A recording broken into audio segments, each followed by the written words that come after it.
আসসালামু আলাইকুম প্রিয় শিক্ষার্থীবৃন্দ, তোমরা কেমন আছো? আশা করছি ভালো আছো সবাই এবং সুস্থ আছো।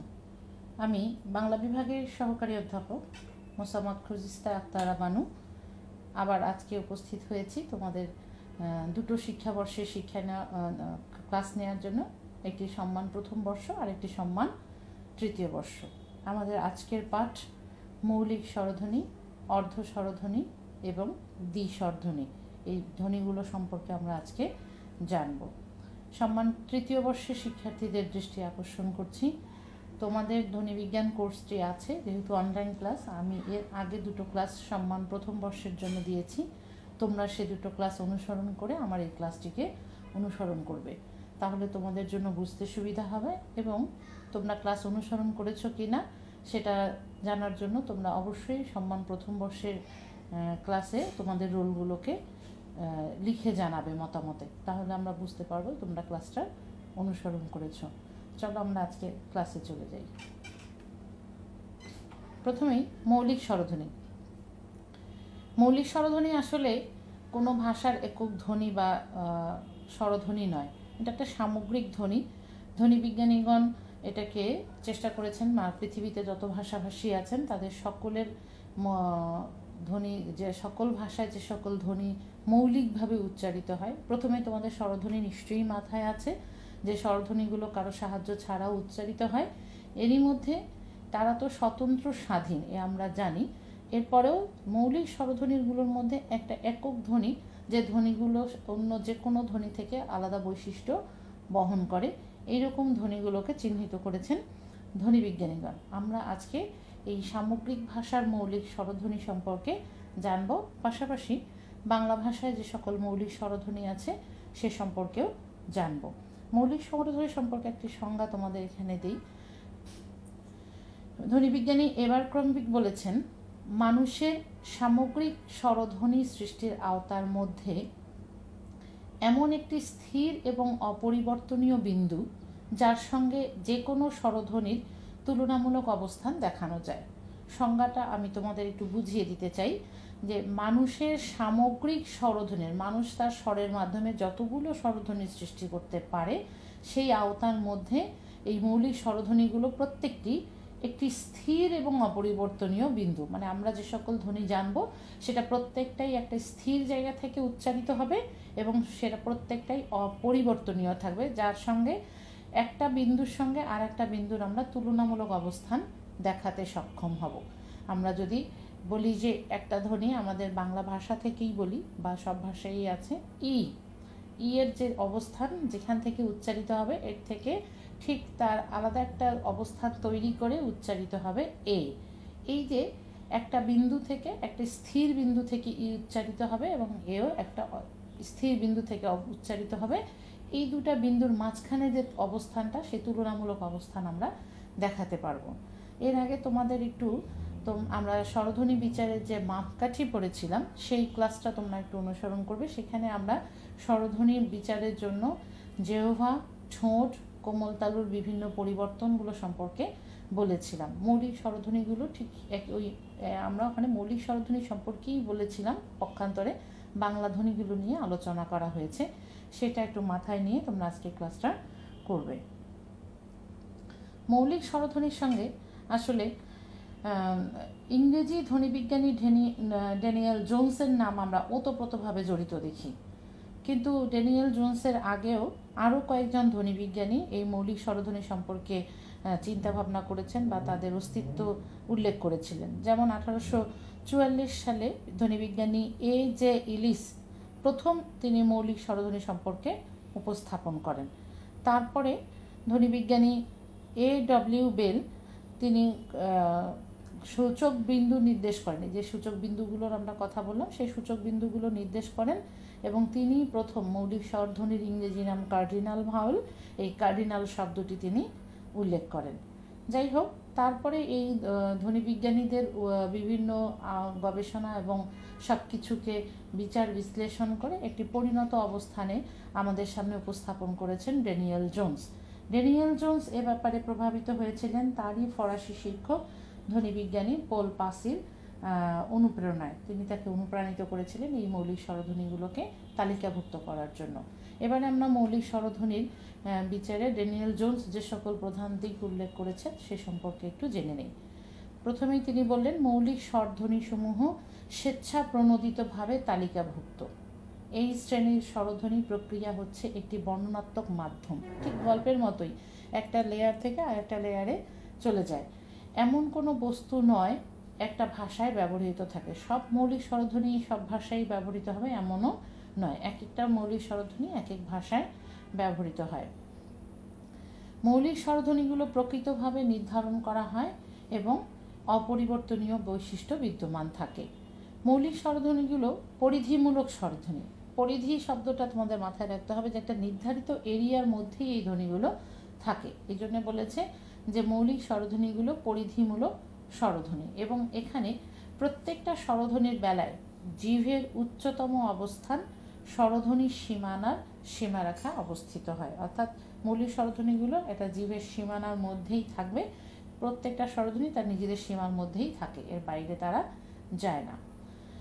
মৌলিক স্বরধ্বনিগুলো শ্রুতিগত দিক থেকে সমদূরত্বমূলক, শুধু তারা জিভের সীমানাই থাকবে না, একটা সমান দূরত্ব মেনটেন করে তারা একটা থেকে আরেকটার অবস্থান তারা নির্ধারণ করে নিয়েছে নিজেরাই। আমরা একটু পরে এই বিষয়টা আরেকটু ক্লিয়ার হব।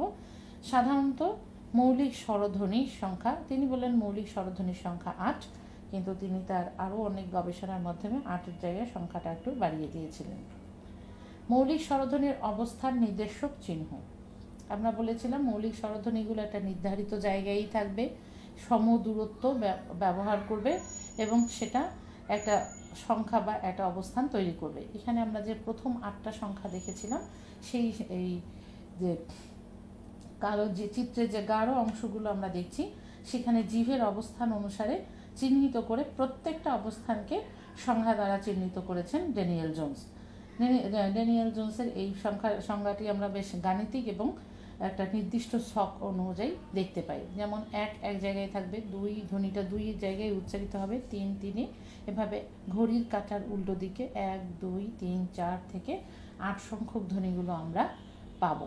এখানে আমরা সংখ্যা দিয়েছি, এরপরে আমরা এই সংখ্যার পাশাপাশি ধ্বনিগুলোকেও উল্লেখ করব।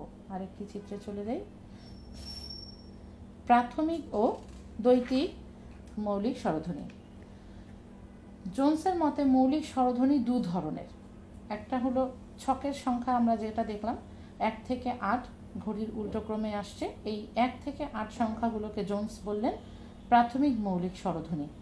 এরপরেও তিনি আরও কিছু মৌলিক স্বরধ্বনির অস্তিত্ব খেয়াল করেছেন, সেটাকে তিনি দিলেন 9 থেকে 16 সংখ্যক সংখ্যাকে, এবং এটার নাম দিলেন তিনি দ্বৈতিক। ছকটা আমরা দেখে নিই। এই যে 1 থেকে 1 2 3 4 5 6 7 8 এই ধ্বনিগুলোকে তিনি বললেন মৌলিক স্বরধ্বনি প্রাথমিক মৌলিক স্বরধ্বনি, এবং 9 10 11 12 থেকে 16 সংখ্যক ধ্বনিগুলোকে তিনি বললেন দ্বৈতিক স্বরধ্বনি, দ্বৈতিক মৌলিক স্বরধ্বনি। এছাড়াও আরও 2টি মৌলিক স্বরধ্বনির অস্তিত্ব তিনি উল্লেখ করেছেন, সে দুটো হলো 17 এবং 18।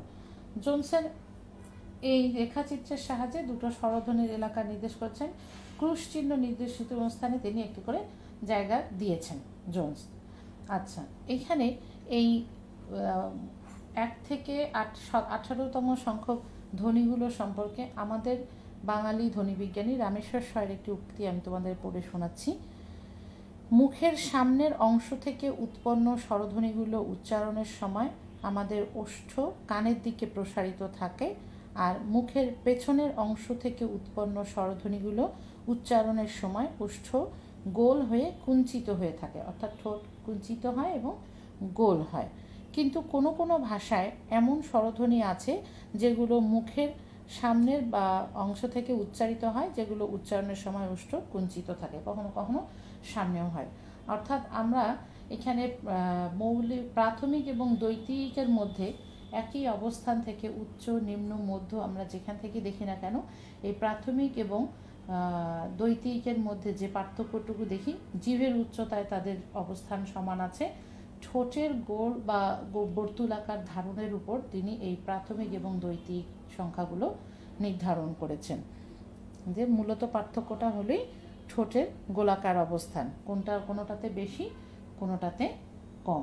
তাহলে আমরা সামগ্রিকভাবে 1 থেকে 18 সংখ্যক পর্যন্ত মানব উচ্চারিত মৌলিক স্বরধ্বনি পেয়ে থাকি।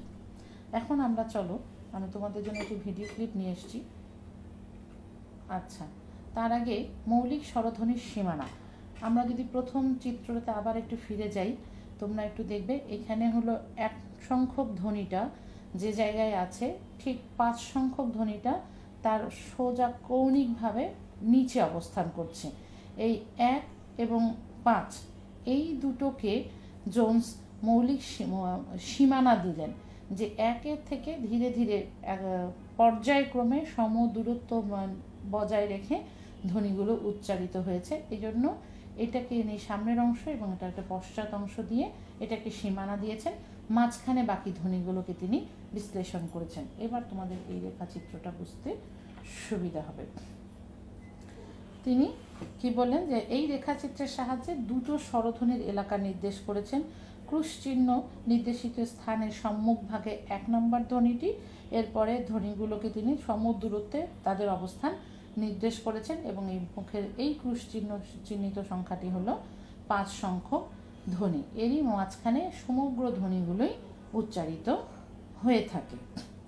এবারে চলো আমরা এই 18তম যে 18টি মৌলিক স্বরধ্বনি আছে তার আমরা উচ্চারণগুলো একটু দেখে নিই। এটা ড্যানিয়েল জোন্সের ছক থেকে নেয়া।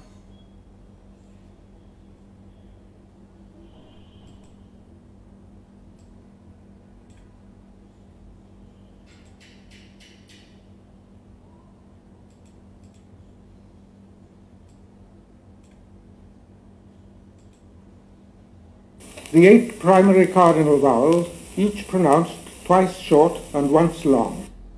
Number 1, E, E, E.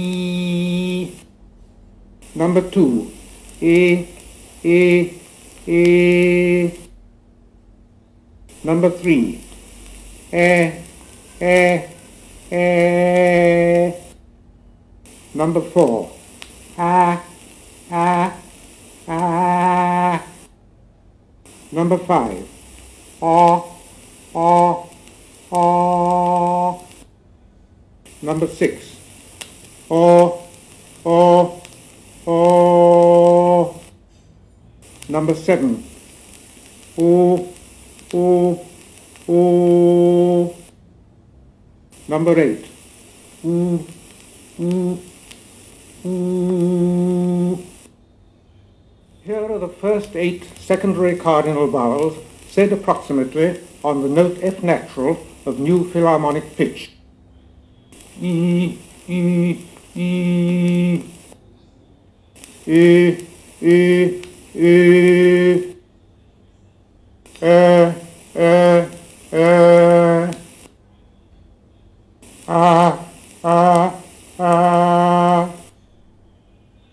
O, O, O.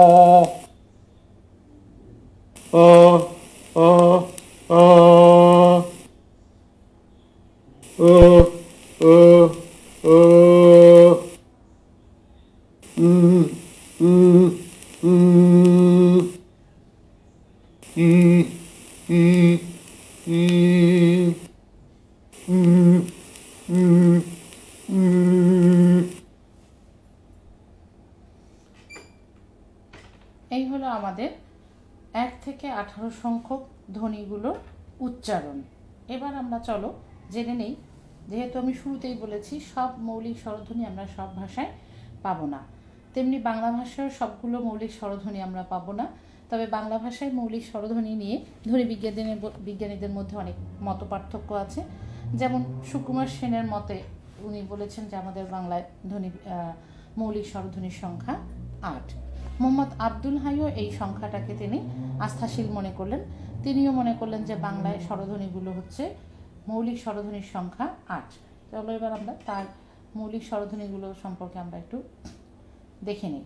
এখানে আমি যে ছকটা দিয়েছি সেটা হলো মোহাম্মদ আব্দুল হাই নির্দেশিত বাংলা মৌলিক স্বরধ্বনি। এখানে তোমরা একটু সতর্কভাবে খেয়াল করবে, তিনি এই মৌলিক স্বরধ্বনিগুলোর চিহ্ন যেভাবে দিয়েছেন সেটা দেখো, তিনি এই স্থির বিন্দুগুলোতে তিনি তার ধ্বনিগুলোকে নির্দেশ করেননি। তিনি দিলেন 1 থেকে 2 এর মাঝখানে যে ধ্বনি সেটা হলো ই, 2 থেকে 3 এর মাঝখানে এ, 3 থেকে 4 এর মাঝখানে এ, 4 থেকে 5 এর মাঝখানে আ, এরপরে 5 থেকে 6 এর ঠিক মাঝখানে অ, 6 থেকে 7 এর মধ্যে তিনি দুটো ওকে দিলেন, একটা এমনি ও এবং একটা অভিশ্রুত ও। এই দুটো ধ্বনিকে তিনি বেশি অস্তিত্ব দিলেন, কিন্তু কোনো স্থির বিন্দু থেকে তিনি বললেন এই ধ্বনিগুলো আমাদের একেবারে এই স্থির বিন্দুগুলো নির্দেশ করছে না। তারপরে 7 থেকে 8 এর মধ্যে তিনি দিলেন উ। এই 8টা ধ্বনিকে মোহাম্মদ আব্দুল হাই নির্দেশ করলেন। কিন্তু আধুনিক ধ্বনিবিজ্ঞানীগণ মোহাম্মদ আব্দুল হাই আর সুকুমার সেনের মতের বিপরীতে দাঁড়ালেন। তাদের বিবেচনায় বাংলা স্বরধ্বনির সংখ্যা আসলে 7। আবুল কালাম, মঞ্জুর মোর্শেদ, পবিত্র সরকার, রফিকুল ইসলাম সবাই এই মতকে সমর্থন করেছেন যে বাংলায় আসলে মৌলিক স্বরধ্বনির সংখ্যা 7। তাদের নির্দেশিত মৌলিক সংখ্যাগুলো দেখো, সম্মুখ, মধ্য, পশ্চাৎ থেকে আমি দিয়েছি। এই যে আমাদের ধ্বনিগুলো ই, এ, আ, অ, ও, ও। এবার আমি তোমাদের যে স্বরধ্বনি বিচারের মাপকাঠি পড়িয়েছিলাম সেখানকার চিত্রগুলো তোমরা এটার সঙ্গে মিলিয়ে দেখবে। আমি তখনই বলেছিলাম যে এটাকে আমি মৌলিক স্বরধ্বনি বলবো না, যেহেতু বিতর্ক ছিল সেজন্য আমি তখন তাকে সরাসরি বলিনি। এবার তোমরা এই ধ্বনিগুলোকে খেয়াল করে ধ্বনিতাত্ত্বিক বৈশিষ্ট্যগুলো, তাদের সম্মুখ, মধ্য, পশ্চাৎ, তারপরে হলো বদ্ধ, অর্ধবদ্ধ, মুক্ত বা অর্ধমুক্ত, এই বৈশিষ্ট্যগুলো লিখে নেবে। ওখান থেকে এই বাংলা মৌলিক স্বরধ্বনির বৈশিষ্ট্যগুলো তোমরা খেয়াল করবে। এই হলো আমাদের মৌলিক স্বরধ্বনি। এরপরে চলো আমরা যাই অর্ধ স্বরধ্বনি। মৌলিক স্বরধ্বনি হচ্ছে পূর্ণাঙ্গ স্বরধ্বনি, যে ধ্বনিগুলো একক এবং একটা নির্ধারিত জায়গা থেকে উচ্চারিত হয়। তাহলে অর্ধ স্বরধ্বনি, অর্ধ শব্দটা যদি আমরা খেয়াল করি এখানেই বুঝতে পারবো যে অর্ধ স্বরধ্বনি মানেই হলো হাফ, অর্ধেক। তাহলে স্বরধ্বনি আবার আমরা অর্ধেক কিভাবে উচ্চারণ করব, কিভাবে অর্ধেক উচ্চারিত হয় সেটা আমরা জেনে নেই। এখন একটা ধ্বনি যখন পূর্ণাঙ্গ গঠিত হয়, তোমরা ইংরেজিতে সিলেবল কথাটা জেনেছো। এই ধ্বনিটাকে যদি আমরা জানতে চাই তাহলে আমাদের একটু সিলেবল সম্পর্কে জানতে হবে। সিলেবলটা কি? বাংলায় সিলেবলকে বলা হয় অক্ষর। অক্ষরের সংজ্ঞা হলো নিঃশ্বাসের এক প্রয়াসে উচ্চারিত বর্ণ বা বর্ণগুচ্ছ। এক প্রয়াসে উচ্চারিত, একটা বর্ণও হতে পারে, বর্ণগুচ্ছ হতে পারে। এই যে বর্ণটা আমরা উচ্চারণ করলাম, সেই বর্ণটার কতগুলো ভাগ থাকে। শুরুতেই একটা অংশ আমরা উচ্চারণ করি, ধরো ক বলছি, ক, অ, থেমে গেলাম, মানে কয়ের সঙ্গে অ যুক্ত হলো, একটা আদি আছে, একটা অন্ত আছে। মাঝখানে যার আদি থাকবে, অন্ত থাকবে, তার কেন্দ্রও থাকবে। যদি আদি অন্ত না থাকে তাহলে তার কেন্দ্র থাকবে না। তাহলে আমরা এই একটা অক্ষরকে এইভাবে একটু বিশ্লেষণ করে নেই। আদি, এটা হলো মূল, এবং শেষে হলো অন্ত। তাহলে এই অক্ষর যখন গঠিত হয় তখন আদি এবং অন্তে একটা ধ্বনি থাকবে। যেমন ক ধ্বনি যদি ধরি তাহলে ক সামনে ব্যঞ্জন অংশটুকু, শেষে এসে অয়ে আমরা থেমে যাচ্ছি। তাহলে ক উচ্চারণ করার সময় আমরা বললাম ক, অ, আদিতে ব্যঞ্জন, অন্তে অ, স্বরধ্বনি। কখনো কখনো আমি যখন অ বলবো তখন অ এর শুরু এবং শেষ তো আছে, তাহলে সেটাও একটা ধ্বনি। তাহলে যেহেতু আমরা এভাবে বলছি, তাহলে এই ব্যঞ্জন থাকতেও পারে, নাও থাকতে পারে। যে কোনো একটা অক্ষর গঠনের আদি, অন্ত থাকবে, তার কেন্দ্র থাকবে, এই মূল থাকবে। এই মূলটাকে আমরা বললাম কেন্দ্র। কেন্দ্র থেকে এই অংশটুকুকেই আমরা বিশ্লেষণ করে দেখি যে এই অংশগুলো আমাদের বিভিন্ন ছন্দ বা ধ্বনি পরিবর্তনে অংশগ্রহণ করে।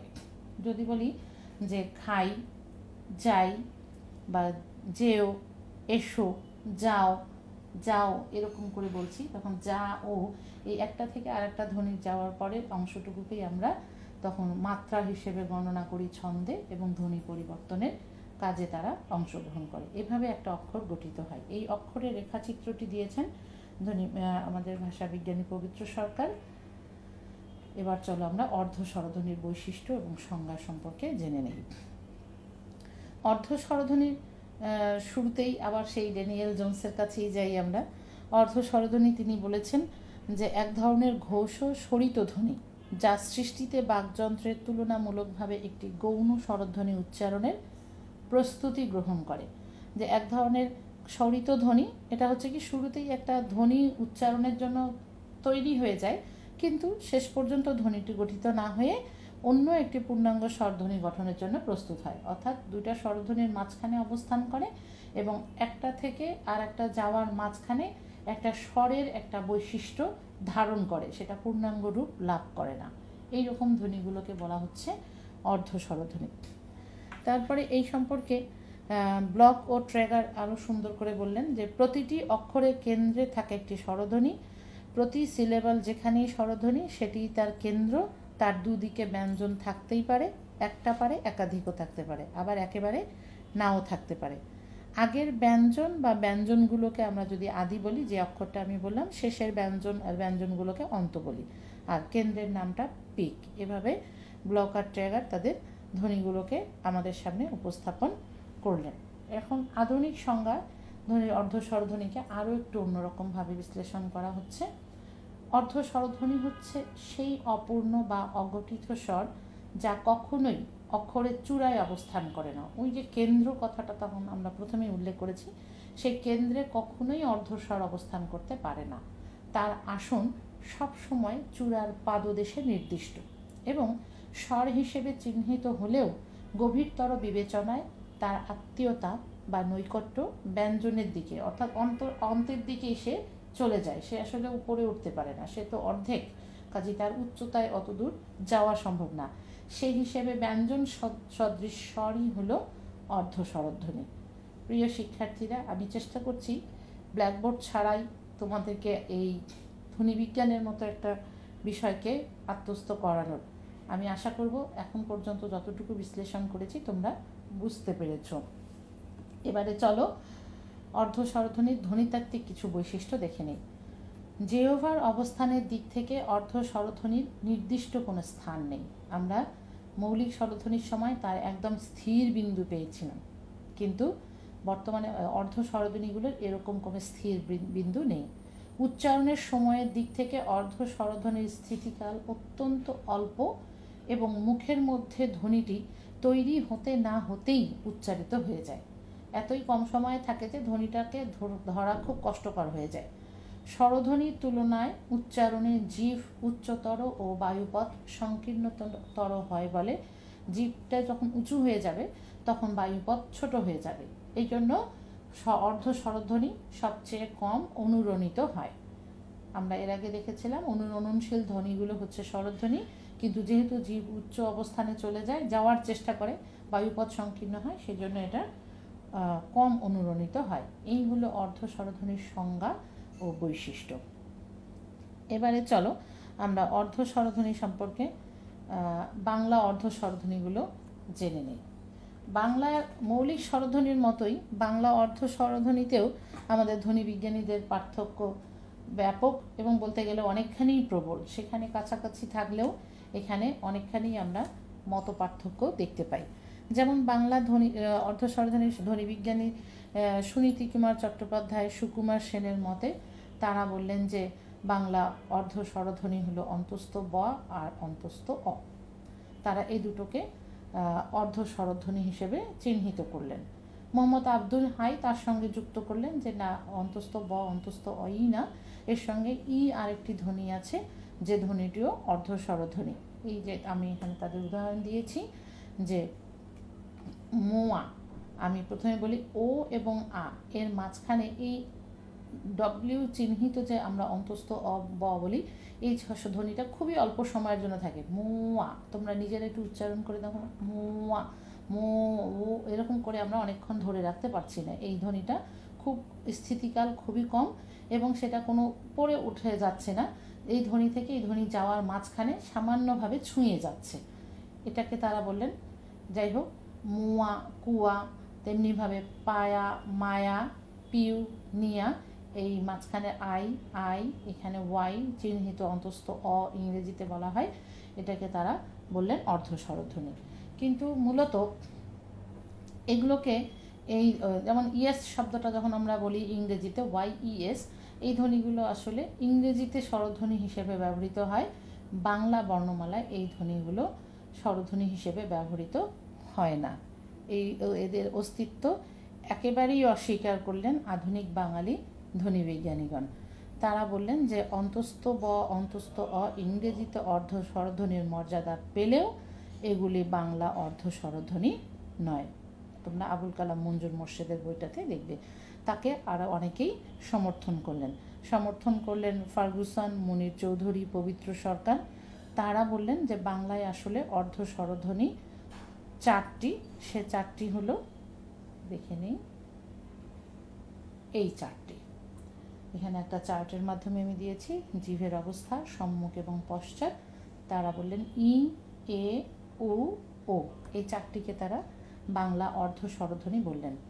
বাংলায় এই অর্ধ স্বরধ্বনি বা ধ্বনি নির্ণয়ের জন্য একটি ধ্বনিবিজ্ঞান স্বীকৃত পদ্ধতি হলো পাঠ প্রতিকল্পন বা সাবস্টিটিউশন উইদিন টেক্সট।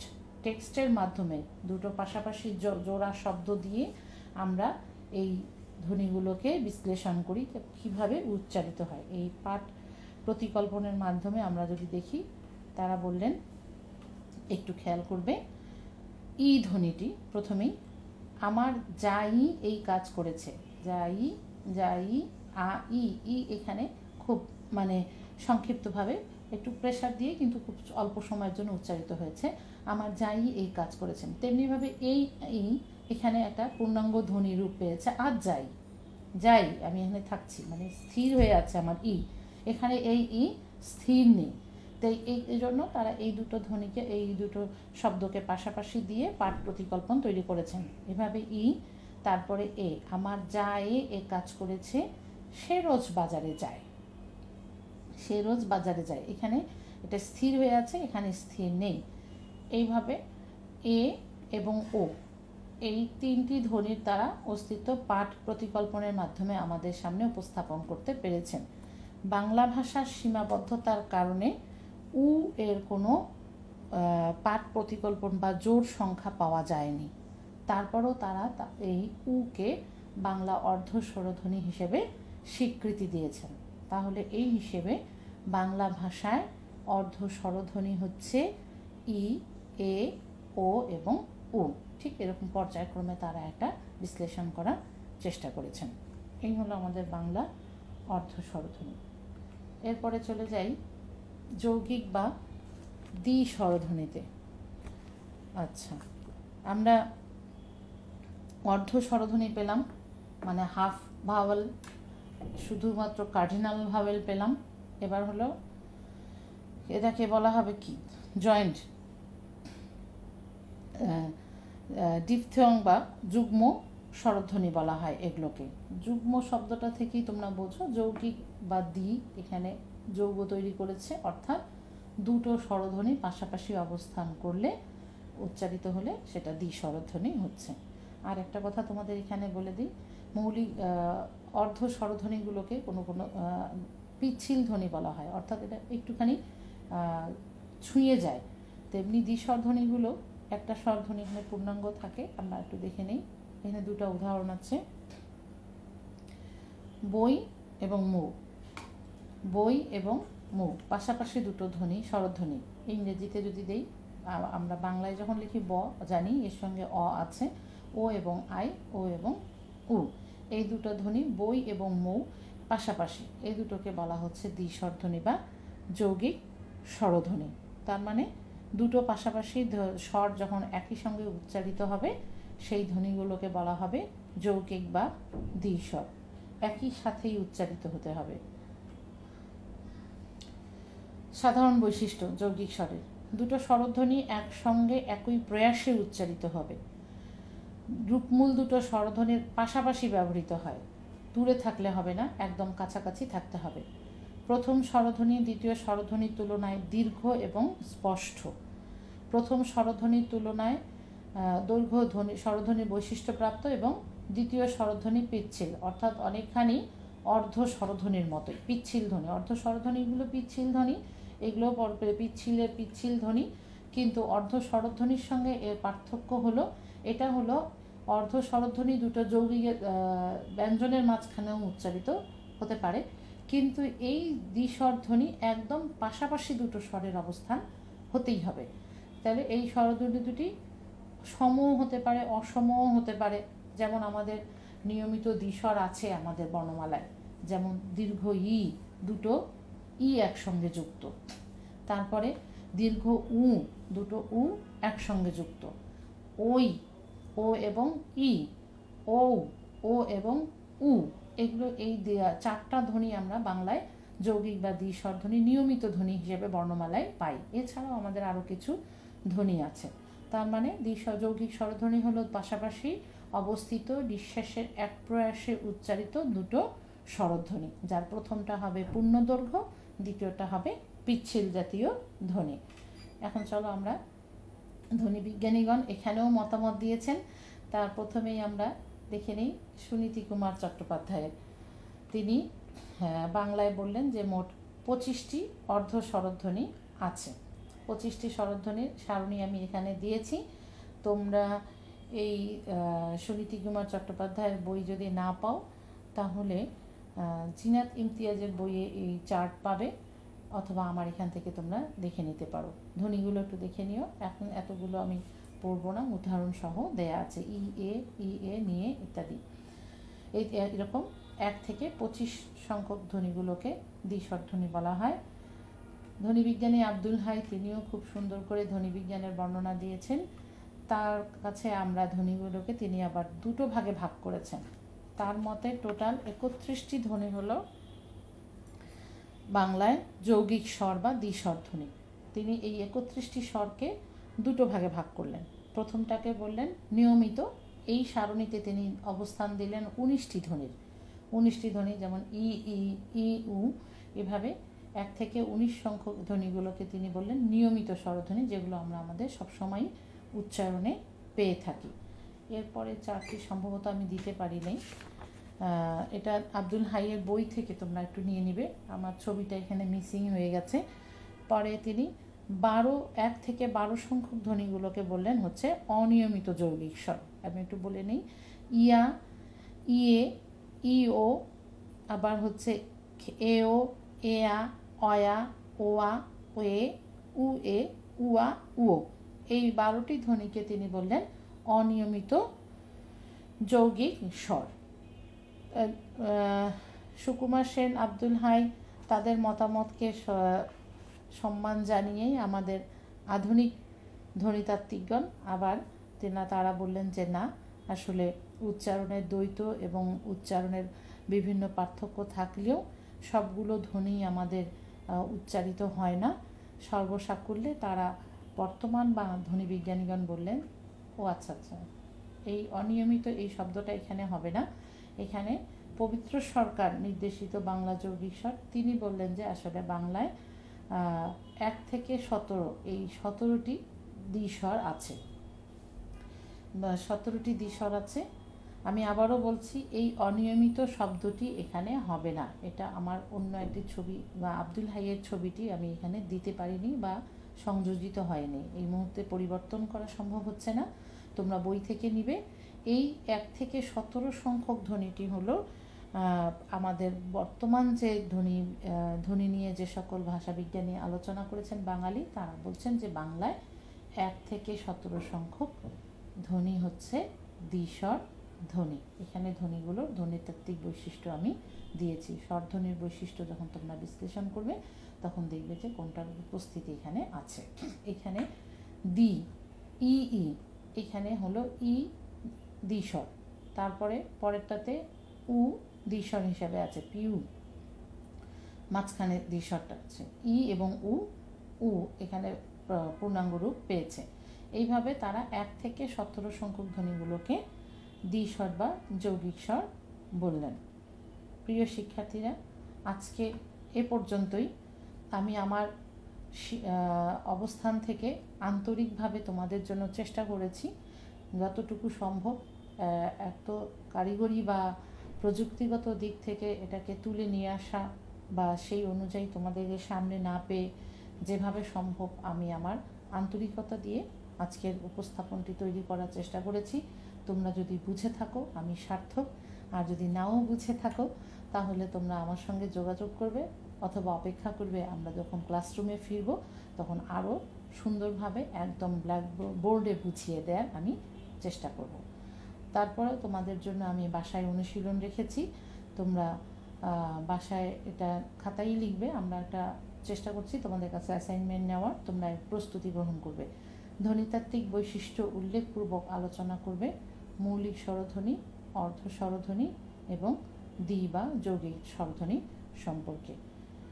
কোভিড-19 থাবা দিন দিন বেড়েই চলছে, কখনো কমে কখনো বাড়ে। আমরা বাঙালি যারা এখনও সুস্থ আছি, আল্লাহর কাছে পরম শুকরিয়া আদায় করি যে আমরা এখনও ভালো আছি। আমরা আশা করব তোমরাও ভালো আছো এবং সচেতন থাকবে। স্বাস্থ্যবিধি, আমি প্রতিটি লেকচার শেষেই বলি, স্বাস্থ্যবিধি মেনে চলবে, নিজেকে সুস্থ রাখবে। পারিবারিক সামাজিক যত ধরনের সুবিধা বা যেভাবে তোমাদের নিজেদের সুস্থ রাখা যায়, সবাইকে সচেতনভাবে রাখার চেষ্টা করবে। তোমরা এখন ছোট না, অনেক বড়, কাজেই তোমাদেরও কিছু সামাজিক পারিবারিক দায়িত্ব আছে। ছোটদের প্রতি খেয়াল রাখবে, বাবা মার যত্ন করবে। ভালো থাকবে সবাই, সবাইকে ধন্যবাদ।